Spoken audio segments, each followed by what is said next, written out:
Assalamualaikum warahmatullahi wabarakatuh. Alhamdulillahi rabbil alamin. Wabihi nasta'inu ala umurid dunya waddin. Wassalatu wassalamu ala ashrafil mursalin. Wa ala alihi wassabihi ajma'in. Amma ba'du. Saudaraku yang beriman, syukur alhamdulillah channel Khazanah Kehidupan bisa kembali menyapa Anda untuk memberikan informasi seputar agama Islam. Semoga kita senantiasa dalam lindungan Allah Subhanahu wa Ta'ala dan dapat terus memahami serta mengamalkan ilmu yang telah diperoleh.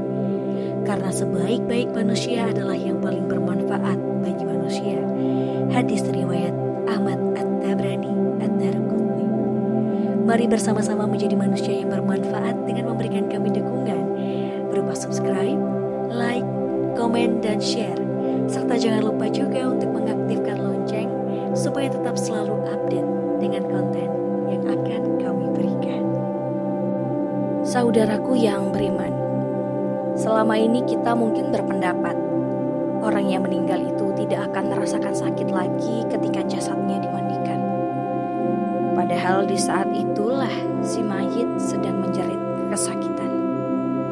Diceritakan oleh Aisyah radhiyallahu anha ketika ia tengah menunggu suaminya Rasulullah Shallallahu Alaihi Wasallam kembali ke rumah.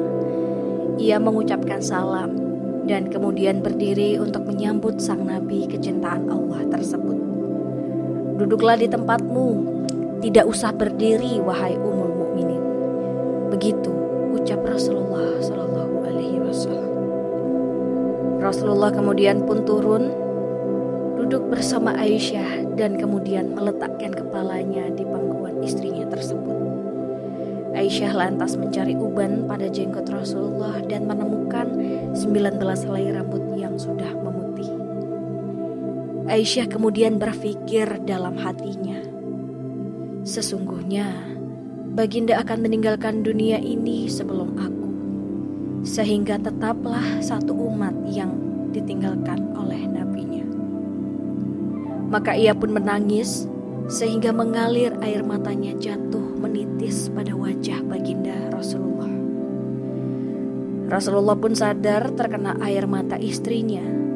Kemudian Rasulullah terbangun dari tidurnya. Wahai Ummul Mukminin, apa yang membuatmu menangis? Tutur Rasulullah. Aisyah kemudian menceritakan apa yang ia rasakan setelah melihat uban-uban Rasulullah Shallallahu Alaihi Wasallam tersebut. Tahukah kamu kondisi apakah yang paling menyusahkan bagi si mayit? Tanya Rasulullah kepada Aisyah. Tidak ada kondisi yang paling menyusahkan atas diri mayit dari saat keluar dari rumahnya. Anak-anak yang ditinggalkan berada di belakangnya serta menangisinya. Tidak ada kondisi yang lebih berat atas diri mayit saat dia dimasukkan ke dalam liang lahat dan dikubur di bawah tanah. Lalu para kerabat, anak dan istrinya meninggalkan pulang. Setelah itu datanglah malaikat Munkar dan Nakir dalam kuburnya. Jawab Aisyah. Baginda kemudian tersenyum simpul mendengar jawaban istrinya tersebut. Beliau lantas menjelaskan bahwa sesungguhnya saat yang paling berat bagi si mayit adalah ketika datangnya tukang memandikan. Pemandi jenazah biasanya akan melepaskan cincin yang dipakai si mayit, melepaskan pakaiannya, lalu kemudian memandikannya. Di saat itulah roh akan menjerit kuat, di mana suaranya dapat didengar oleh seluruh makhluk kecuali jin dan manusia. Apa yang diserukan oleh roh tersebut, ya Rasulullah? Tanya Aisyah. Hai tukang memandikan, demi Allah aku memohon kepadamu agar engkau mencopot pakaianku dengan pelan-pelan, karena sesungguhnya saat ini aku sedang istirahat dari sakitnya pencabutan nyawa dari malaikat maut. Begitu ungkap Rasulullah Shallallahu Alaihi Wasallam. Aisyah kemudian semakin penasaran. Lalu apa yang diserukan lagi oleh roh tersebut? Hai tukang memandikan, demi Allah, jangan engkau tuangkan air panas. Jangan engkau gunakan air panas dan jangan pula air dingin. Sesungguhnya jasadku telah terbakar saat dicabutnya nyawaku, kata Rasulullah. Lalu ketika dimandikan, apalagi yang diserukan oleh roh tersebut? Tanya Aisyah. Dan ketika dimandikan, roh itu berkata, "Demi Allah, hai tukang memandikan, janganlah engkau pegang diriku terlalu kuat.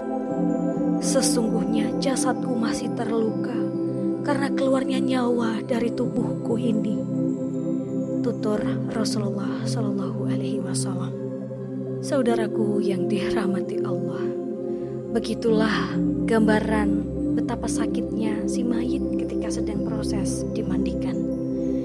Tentu kita sudah tahu bahwa saat pencabutan nyawa itu memang rasanya begitu menyakitkan.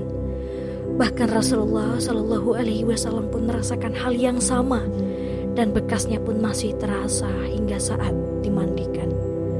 Semoga hal ini bisa menjadi pengingat untuk kita semua. Akhir kalam, wassalamualaikum warahmatullahi wabarakatuh.